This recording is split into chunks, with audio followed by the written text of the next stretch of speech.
Senait, who's here to talk to us about challenges and opportunities for diaspora children living in Europe. Thank you. Okay, remember, I hate the idea of being here at the front only because I have to put my my laptop and books and what have you on the table, but I much prefer. I think we need to shut that door. Huh? It doesn't. Oh, okay. We're going to have to compete with them then. You're probably wondering what qualifies me to speak. So I'll explain. Some of you may know me. Some of you know me from this high. A lot of you are like in your early 20s now. But I've been dealing with a lot of our children for over nearly 20 years now. So you will see, all those who remember me from when they were 5, 6, can you put your hands up? Yes. So I've been around a long time, which means experience helps, not to mention training. So I've done a few trainings over my lifetime. As mentioned previously, my first training is in Montessori teaching, then went on to do social work, then went on to do nutrition. It then makes me, all that combined together makes me a family and consumer scientist. For the last 2 years, I have focused on helping a lot of families in the diaspora, and not just the UK, but worldwide, via social media. And a lot of it has to do with especially young people and the problems they're getting themselves into. But my eyes, or should I say, although I was always very passionate about helping children, young people, and families, particularly now, and the reason why I'm focusing a lot of my energies in helping families is, as mentioned previously, my son Nehemiah is here, he's 25. I've got a 23-year-old son there at home in London, and I've got a daughter who will be 21 next month. It all started a couple of years ago when my middle son got arrested, went to prison, still on license. He finishes license on May, next month. And it was whilst, you know, it was a complete shock. Nathan, my son, he was a brilliant student academically, but not the best in sort of behavior in mainstream schools. So I was always getting reports, oh, Nathan has done this, oh, Nathan has done that, oh, Nathan has done that. And I just couldn't wait for him to finish his GCSEs, right? He then went on to do his A-levels, and it was towards A-level time, university time, that he started hanging out with the wrong people. Actually, from GCSE times, I could sense, you know, earlier on we were talking about stereotyping, and that's why I held back, because I knew I would be covering a lot of these things. But I remember towards the end of year 11, the sort of friends he was hanging out with, I wasn't too keen on. And his father lived in the States, and I remember buying him a ticket and saying to his father, you need to now play a role in Nathan's life. I can see him going down the wrong path. I don't care if he never does his GCSEs, but you know, instinctively as a mother, I just knew. And the dad says to me, no, I'm coming back to the UK, cancel the ticket, blah, blah, blah. We did that. It didn't take very long. Nathan got in trouble. Of course, he was a national athlete. He's an athlete, so both my children, apart from Nehemiah, who loves his walks, both of my children are athletes. So during his GCSE years, he was always top of the English schools when it comes to discus, rugby, and everything else. Never been in the system before, so it was a complete shock. In fact, the night that he got arrested, I had gone to work. I know most mothers do this. I'd given him my cash card and said to him, go to your personal trainer, because I had hired a personal trainer for him because he was going to go into a rugby academy school. He left. I remember I kept calling home just to check on them because I was doing night shifts, and nobody was answering. So I then text the dad, this is approaching midnight, and I was like, nobody's answering. Where is Nathan? Where is Neymar? And of course, they're not answering because they didn't want to worry me. But when I called the personal trainer says to me, oh well, you know, he didn't turn up for training, it was really snowing, and that got me worried, because now I'm thinking, he's fallen, something has happened, so I'm really bombarding my ex-husband saying, could you check the hospitals please, and whatnot. And it was later on, because my ex-husband had found out that he was arrested, that my ex-husband just said, oh no, he's somewhere in Croydon. I'm like, that's not like him, because I have curfews in the house. Like normally, even as old as they are, they have to be home by a certain time. And it was the next morning when I came, both the kids were like, okay, Mom, we didn't want to say anything, but the house was raided by the police. I was like, what? Like, how? I didn't even see this coming. How does, like, to this day, I still think it's just a very, very bad nightmare. And then when I spoke to the father said, yes, he's arrested. Now, obviously, I'm thinking, oh, it's because I gave him my cash card. Maybe because it was my name. Like, I never envisaged in my wildest dreams, if I had to bet and somebody was going to say to me, hey, we'll pay you $1 million or whatever, and would you expect for Nathan to be...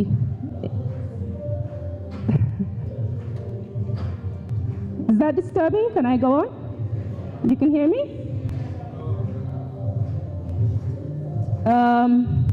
So basically, we didn't know because he just turned 17. The law had changed at that point.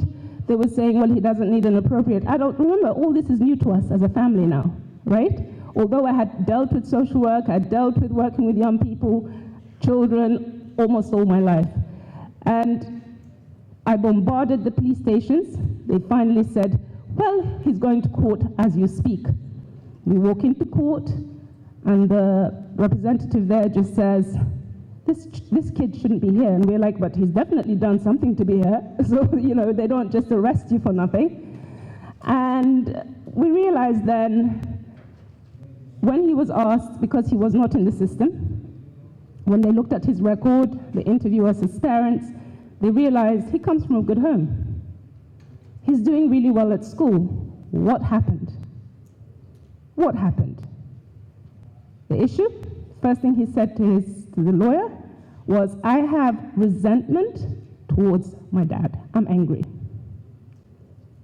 Right? So earlier on, when I was talking about be careful who you get married to, marriage and having children is not a light thing.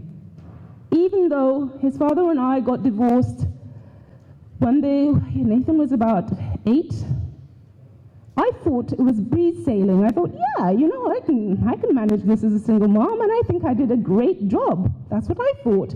But never realized, nobody prepared me for the fact that emotionally, especially the boy child, is really scarred about the fact that his father was absent from his life. Obviously, I could have gone into the details of why he felt the resentment, especially after his father came back. I think earlier on he thought perhaps, you know, he's dreaming, probably thinking, well, if my dad was around, I'd probably do this and that. But when his dad actually came, because his dad is remarried and has other children, when he saw that actually the dad is spending more time with his other wife and spending quality time with his children and whatnot, he obviously, whatever it was in his emotions, he couldn't regulate his emotions, yeah? And he was one child that just never showed. He was forever smiling. Neymar, on the other hand, Nene, I hope you don't mind me sharing, Neymar, on the other hand, always was very close to his dad, showed that he missed his dad, so you could deal with that. My daughter was 4 or 5. She always said, I want nothing to do with him. I want nothing to do with him. And I always sort of encouraged her. But with Nathan, it was a different thing. Anyway, as we get into the criminal justice system, I realized how many young people, especially black young people, not discriminating between girls or boys, were in the court system. Some of them as young as 17 and not even being represented. I have sat there and watched a 17-year-old come to the court, and before he goes into the courtroom, being asked, do you have a representation? And he's like, what's that? I'm like, you're kidding. You are kidding. Like, this is not stuff that I'm reading from books or newspaper. But my son was lucky. My son was lucky to have me as his mother, and to a large extent, even my ex-husband was there. And I was able to hire and fire lawyers so that my son was represented. I went deep into the whole court law thing to say, okay, why don't we do it this way, to the extent that his lawyer ended up saying to me, Ms. Carty, you should have been a lawyer yourself. He had me, okay? And it was at that point, because I've always been very community orientated, it was at that point I felt, hang on a minute, if I'm finding it a challenge, and I can speak the language, and I know the system, what is happening to a lot of our Eritreans? Because, you know, for a long time I wanted to help the world. And then I felt like, no, I can't help the world. Let me streamline it to the people closest to me, which is the Eritrean community, yeah? At that point, I felt, I need to do something. How are these parents who don't know the system, how are children being represented?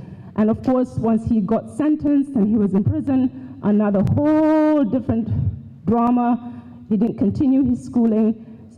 Apparently, they said, you know, he's brilliant at maths, he's doing his maths A-levels. They've taken him, put him in prison. There's no school. When he's gone to school, he's going, Mom, they hardly even spell in the school that they're at.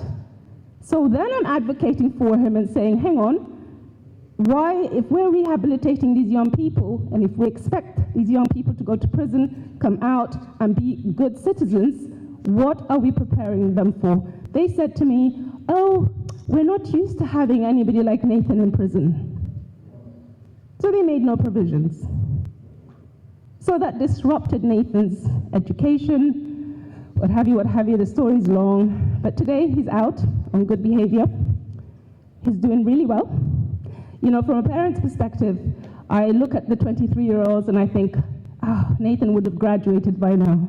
Even though, as I mentioned earlier, I'm not totally for the academia side, but since he is an entrepreneur, minded from earlier on, he was studying business, you know, from a parent's perspective, I'm thinking he could have graduated now. But as soon as he came out from prison, whilst he was in prison rather, the one thing he kept saying was, I want books, I want books, I want books, and that's all I invested my time in. He fed himself. So no challenge stopped him. He realized he made the mistake. He's paid, what they call it? You do the time, you do the crime, you do the time. He was in there, he said, I'm going to change it. Goldsmith University actually went in there to do a sort of project for philosophy. He did that, passed it, went for his presentation. Like, he literally ate books. I used to enjoy visiting him in prison because we would seriously discuss intellectual stuff. He came out and he says, I want nothing to do with probation. I do not want to claim benefits. I'm going to find a job. And of course, from logical perspective, I was like, you have a criminal record. These days, for every charity job that you even apply for rather, they ask if you have a criminal record. He goes, Mom, I'm going to do it. Since he's come out, he came out a year and a half ago, he's had 5 job offers, which he's then turned because he was like, I don't want to be doing this all my life for really little pay and whatnot. I want better. Okay? Now he works for Scottish Gas. He obviously didn't give them his whole criminal record. In the first month of him working for Scottish Gas, he became the best salesperson in the company.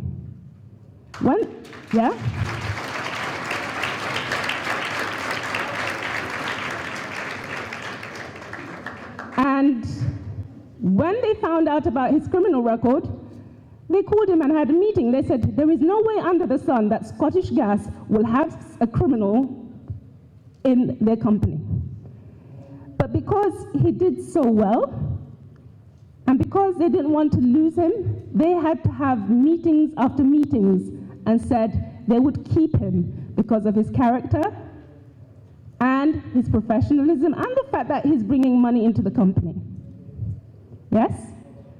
So that is the sort of background, and ever since then, for the last 2 years, we've used Nathan as a case study, and many, when I say thousands and thousands of Eritrean families who were always ashamed to speak about what's going on within their homes, about their troubles, whether it's crime, whether it's illness, mental health, autism, ADHD, and I cover all these things, school problems, house problems, and marital problems.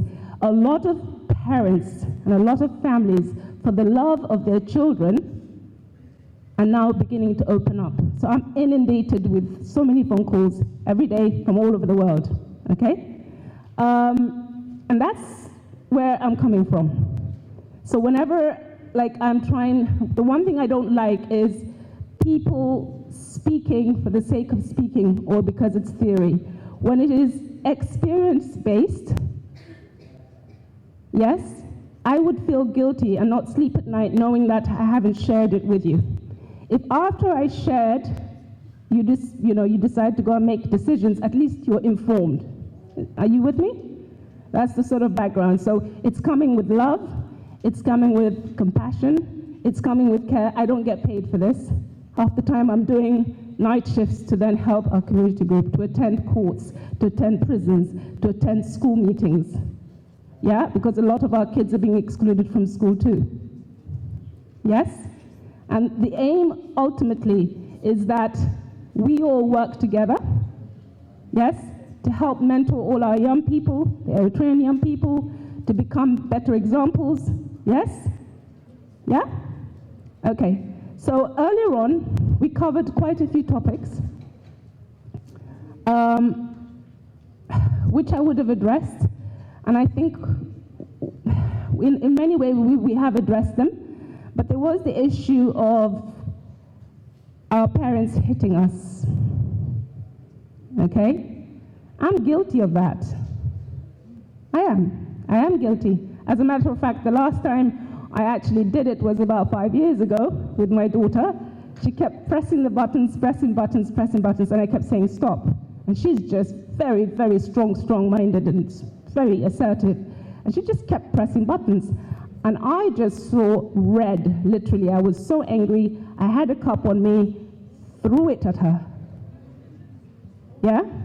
It didn't touch her, but the first thing she said was, right, she goes, you've hit me, I'm going to call the police. You've thrown a cup at me, I'm going to call the police, by which time my son is in prison. She says, you and your son will share the same cell.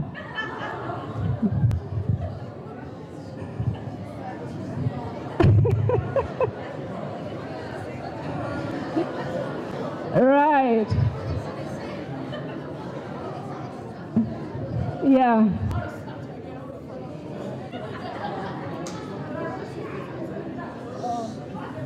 Okay, so I'm gonna have to do what I usually do. Here's me thinking, easy sailing, I'm doing it in English. I've just been reminded that I have to mix the Grignard as well, so bear with me. أبتينا أنتوا بزعبانة يوديك زارب كله سمعهم وتأثيروا قال ترديكم أو تناي تقرنيا أوكي هجي أنتوا بزعبان مهرمتي تقيسنا لنا سقع قدمي 5 عامات أنا وين واسب اللي نيره يس in fact شعا ما يحق قال يحرق هني قدف ندبلقه أبيا بيننا إنا نيرنا كوبايا ستي نيره بتا كوبايا جرس نديلا يا نسنده الله انتهي لهني واحد يخدوا للكي بوليس نسخن ودخن بحاس أخت الصور يخم لهني because وديت أسيرون يرشوا okay so of course from a parent's perspective she's still pressing triggers, emotional triggers. She knew that if she says to me, like from a mother's perspective, my son is in prison, that's not a nice thing. So then you're telling me, oh, okay, I'll make sure I call the police on you and then you're going to be next door to your son. I'm like, really? I said, fine, let's just do this properly. Let me call the police for you myself, right? So I called the police and I said, quiet. I called the police And I said, come and arrest me. I've just thrown a cup at my daughter, but you also need to take her away. I said, since this is your rubbish culture, I did not care at that point. I said, I'm African. I said, this system, I said, sucks. Come now. Within 15 minutes, 3 big policemen were at the door. So,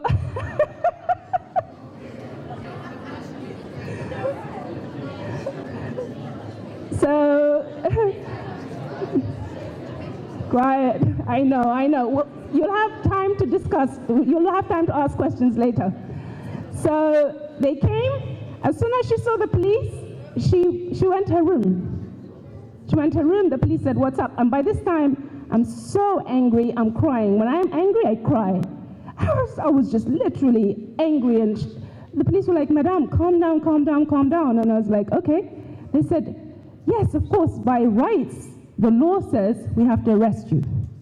But we can see from your home and everything else, something has happened." What happened? I explained the situation. They said, "Okay, next time," they said, "don't hit her, don't touch her. If you're ever on your own, just call us." Right? So let me tell you something. If you kids think in the West that you have rights, the parents have just as much rights, if we use it appropriately.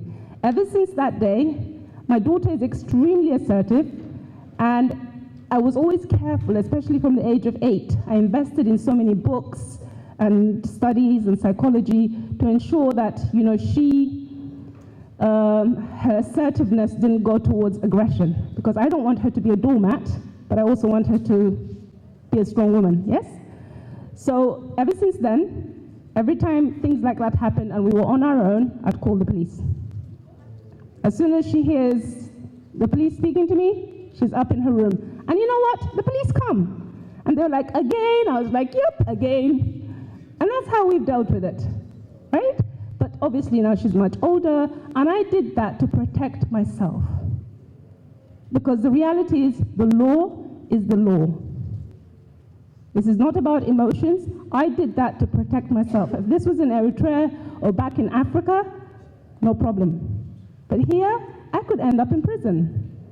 And on that basis, I was careful to follow ways of doing it, and I realized even with time that that's not the best way. But we need to be able to learn. But now we're getting into child protection. So I'm going to cover child protection a little bit. So over time, I've realized, apart from the fact that we're learning along the way on how to discipline children without hitting them, the law is the law, and I've been getting countless calls from all over the UK, Sweden, Norway, a lot of places saying, "Our 5 children have just been taken away. What do we do?" And this is not even people who have hit. It's just because, the child has gone to the doctor's seen the baby's marks or something. They say, "Oh, they've been abused." Before you know it, 5 children have been taken away. So what I've been doing by going to different cities in the UK is teaching about child protection. So for all parents that are here, and for all of us that are here, I would much prefer, I know there is an element of you can smack a child a little bit. Completely, let's not do it. Let's not do it. Yeah?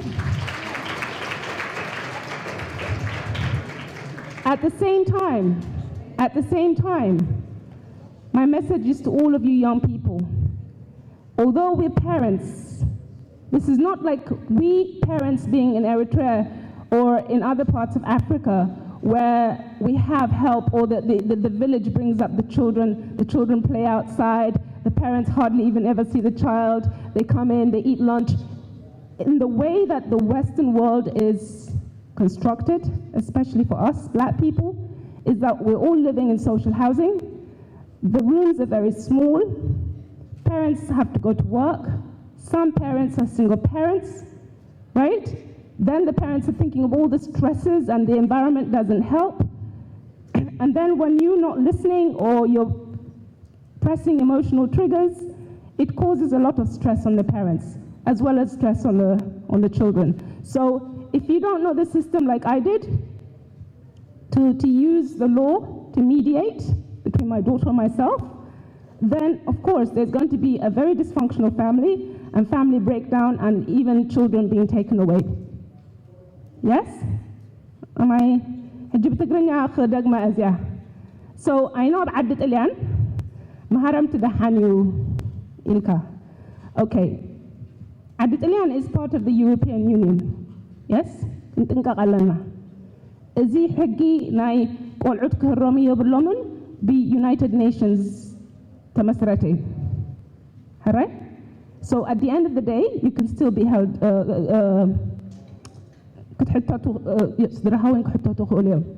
so نحنا نحجز أبزعد ما زلناس نحن عشتو last week of Nottingham نري نحن عشتو how to parenting skills نهر نحنا قن أبزعد زلنا كندسب أخيلنا هنا I guess مش كنرد عن خيلنا. Let's work together in partnership with our parents. Yeah? So to avoid the conflict, let's talk about things. نحنا بجزنا like we have what we call talk time. And that's where we've had it a long time, but I've sort of honed it and we're working on it now. Any questions about child protection? So what's child abuse according to child protection? Physical abuse alone, mental abuse, give me an example of what mental abuse is. Okay, give me an example of what mental abuse is. Mahari? Neglect. Actually, neglect comes separate. Neglect is not even part of mental abuse. It comes under a separate section. So give me an example. It's such a shame we don't have an overhead projector. Anybody for mental abuse? What is mental abuse according to the law? It helps us. Calling each other names. Yeah, calling each other names. And I think in our culture, are you putting up your hand? In our culture, we do call each other this and that, yes? Somebody else put their hands up. Was it you, Martha? Somebody put their hand up. Mental abuse? Verbal abuse, yes. So the mental abuse plus the verbal abuse can be intertwined. Yeah? What do you call neglect? What do you think? There's mental abuse, physical abuse, neglect, sexual abuse. Which of the four would you say, for a lot of Africans, gets them in trouble with social services? Huh? I need interaction. Physical, and which one else? Huh? Neglect. And do you know what they refer to as neglect? Their definition of neglect is back home, a 12-year-old or even an 11-year-old can be left home alone. You can't do that here. Or they'll say, I'm just running to the shops, can you look after your little brother or sister? According to the law, that is neglect, and that's why children are being taken away from their families. So, as young people here, because you're all above 13, if ever, because we need to help one another. Remember, our parents are still thinking the way that they were brought up, yes? We need to help one another and say, okay, I don't want you to get in trouble, mommy. I don't want you to get in trouble, daddy, but I can't do this because the law says this. Right? But if you ever try to manipulate that, it backfires on you because, they get in the way and things happen. It causes a lot of problems within the families. All right? Are you with me? I don't want to bore you. If I'm boring you, put your hands up. I won't be offended. I'd much rather that, okay? So Mahari mentioned earlier about mental health, and that's all I'm going to be covering today. And what is your definition of mental health? What would you consider somebody having mental health issues has? Would stress be a mental health issue? Anxiety? Depression? Yeah. What else? Mental well-being, depending on whether it's positive or negative. Okay. Is stress good for us? To a certain extent. Why do we need stress to a certain extent? Come. I need introduction. Okay, what's your name? Sephora says stress is good for us for certain things. Okay, so she's right. She's right. Bear with me, and I'll explain why in a scientific, from a nutritional perspective, okay? Stress is good for you because if you were being chased by something really dangerous, like say a lion, yeah, you need stress hormones to be released in your body in order for you to do run, yeah, flight, fight, or freeze. So you're either going to run from the problem, or you're going to fight it, or you're going to freeze. Okay? That's our natural responses. And what happens is when you're stressed, do you feel like eating? No. That's because all your blood flows to your extremities, your hands, your feet, and that's to help you run. Okay? And that stress is only supposed to last between 15 minutes and 30 minutes. How many of you would say you're stressed beyond 15 and 30 minutes? That's a lot. Yeah? Are you with me? Yeah. So if you're stressed beyond 15 to 30 minutes each time, although we get stressed easily, there is no off button for the stress. It just accumulates, and then we get into serious mental health issues. Okay? So my question then is, I'm going to sit down and then we're going to close because I realize you're really, really tired. Okay, what are the symptoms of stress? Symptoms of stress? You can't sleep? Okay. Are we listening, guys? Or should I just make a smaller group here? This is for your own benefits. Yeah?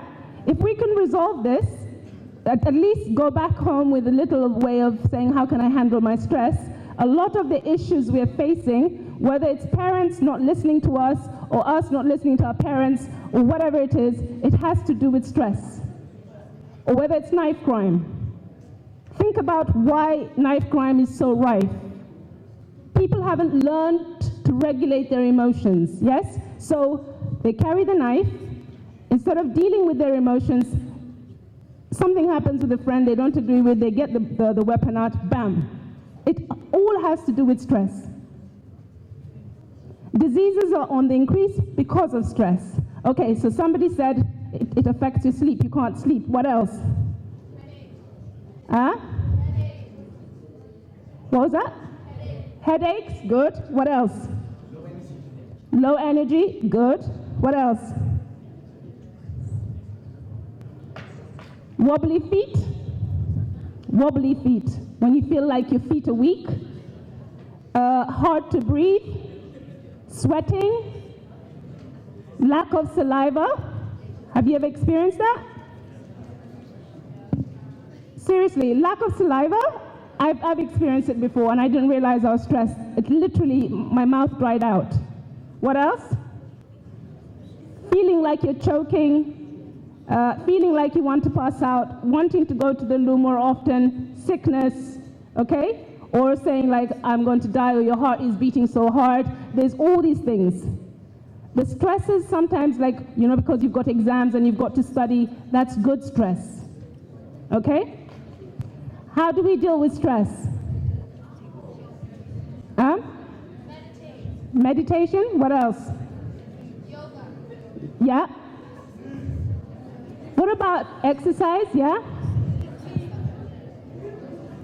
What else? Okay, let's stand up. Yeah.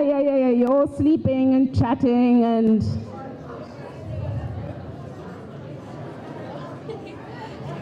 Is there... Let's stand. Do some stretches. Is anyone here good with exercises? Come then. Stretches. Stretch. Jump on your toes.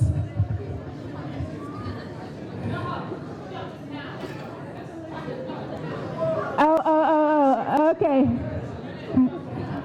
We're not pushing them. It's okay. That's all right. Have you guys stretched enough? Okay.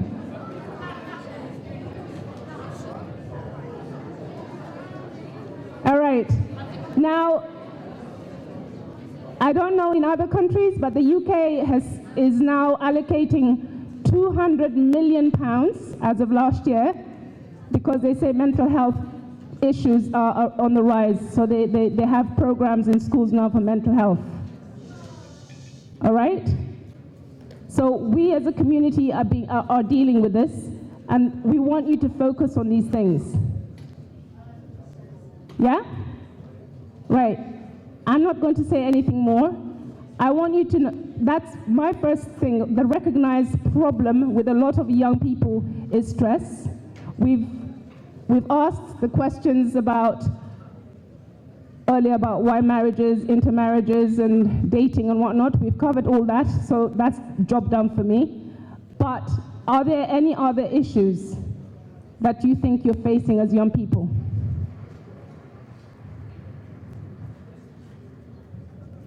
I just covered the root cause of all your problems, which is stress. But do you feel, perhaps, I was in Parliament 3 weeks ago, I was a panelist, and they were asking, why do we have knife crime?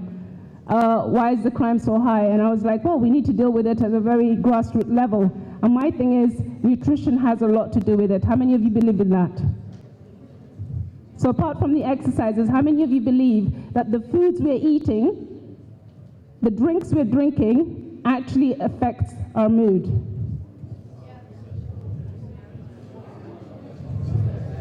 Yeah. Okay. Fantastic. That's great. How many of you here would say you're actually healthy eaters?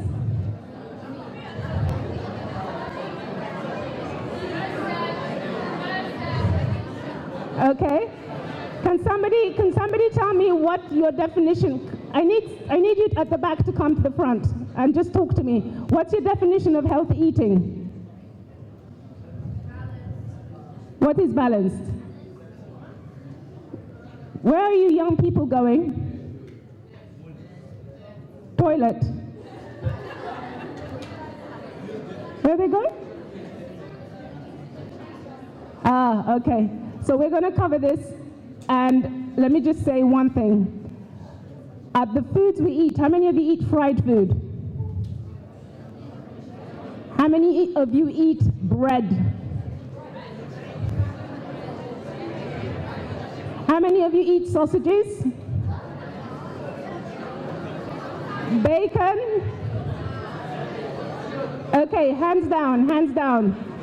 I'm going to cover this little bit so you can go home and practice it.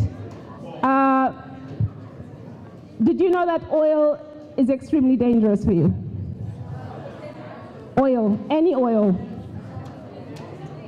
Yes, okay, let me explain why. If you're interested in your health, listen. Quiet. I just want you to go home with this. Oil is like, think of oil as bleach. Does anyone drink bleach? No, barakina, yeah? So oil, listen please guys, because the longer it takes, I want to round this off because I can see you're tired. Oil, at least anything you take from this conference, go home and change and tell your parents, no more oil in our house, no more gluten in our house, no more nitrates in our house. Now oil, if it's squeezed from different seeds. We have olive oil, which is squeezed from olives. We have sunflower oil.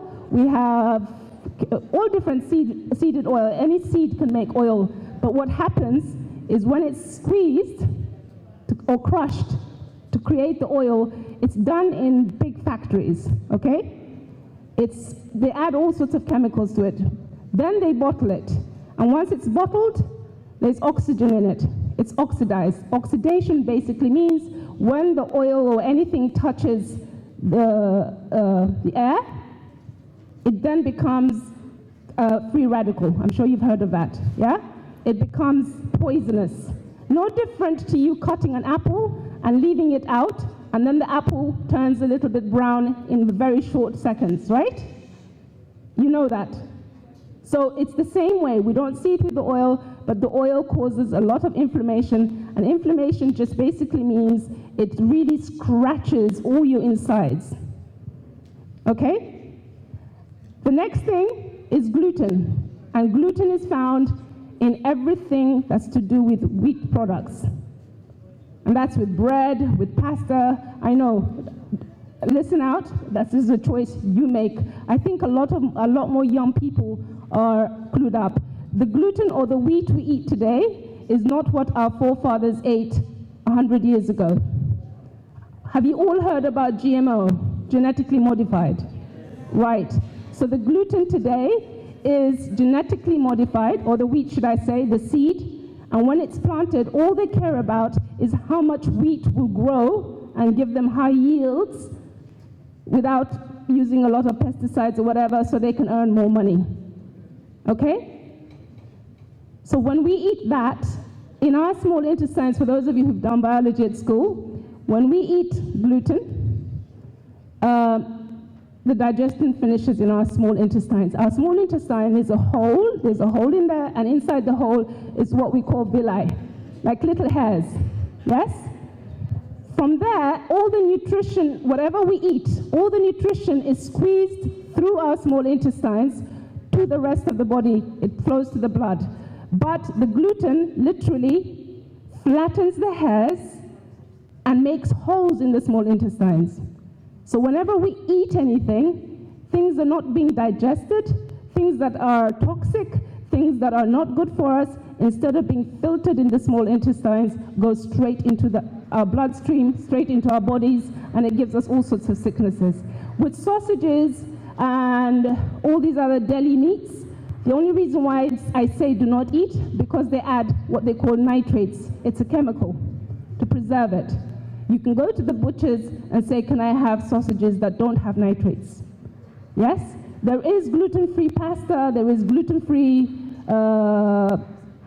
products around, but the rest of the stuff you can actually do without. In our house, we've been oil-free, gluten-free for the last 4 years, the whole household. Yeah? So, your questions are probably going to be, what do we eat instead of oil? How many of you cook here? Very good, very good. And how many of you use oil? Okay, how many of you, well, you cook, you use oil, I guess that's okay, fine. So the question, I guess, will be, what can I use instead of oil, right?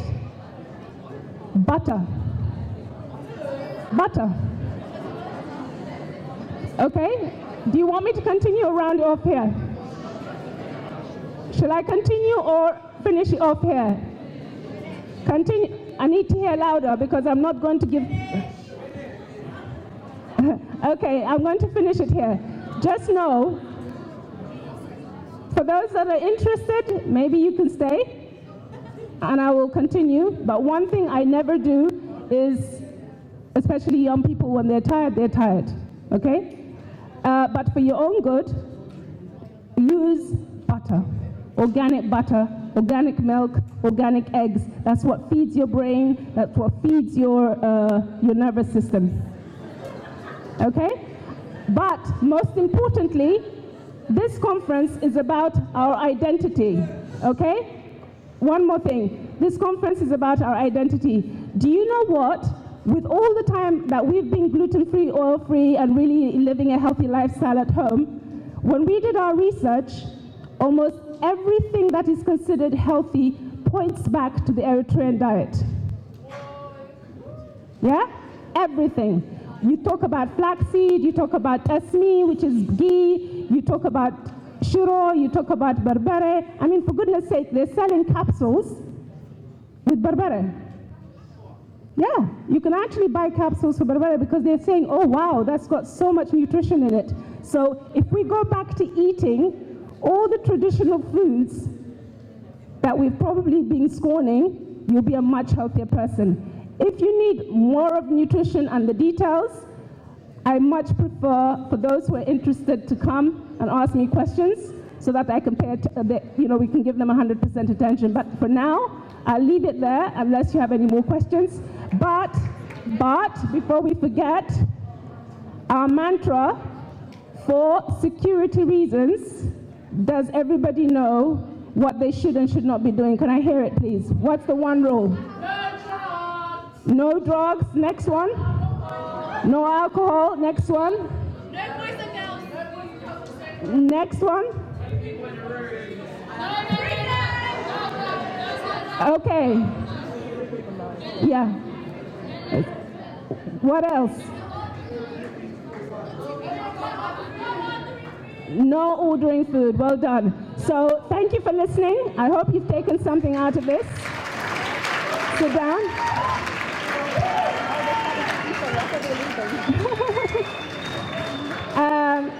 I'll hand it over to Fiona, but I'm available if anybody wants advice on nutrition or anything like that. I'm a nutritionist, so free advice.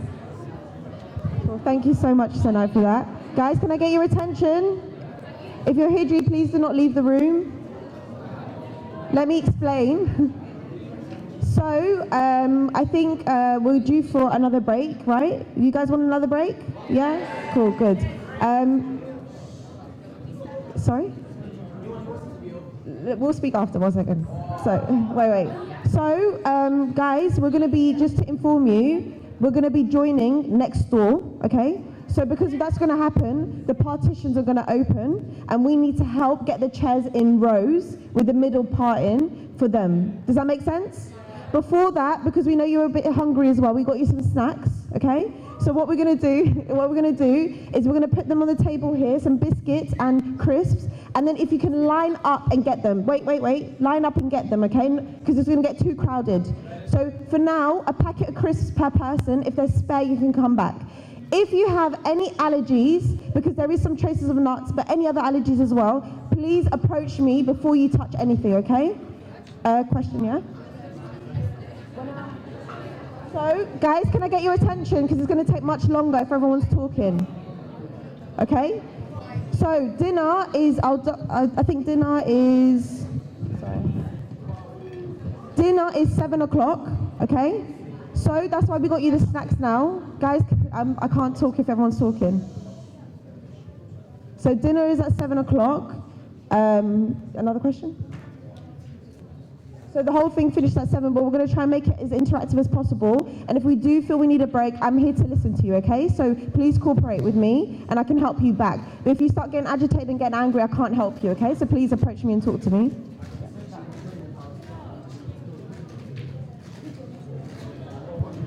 So the session next door is going to be from the speakers, from Dr. Moussier, who is about becoming a successful Eritrean youth. Listen.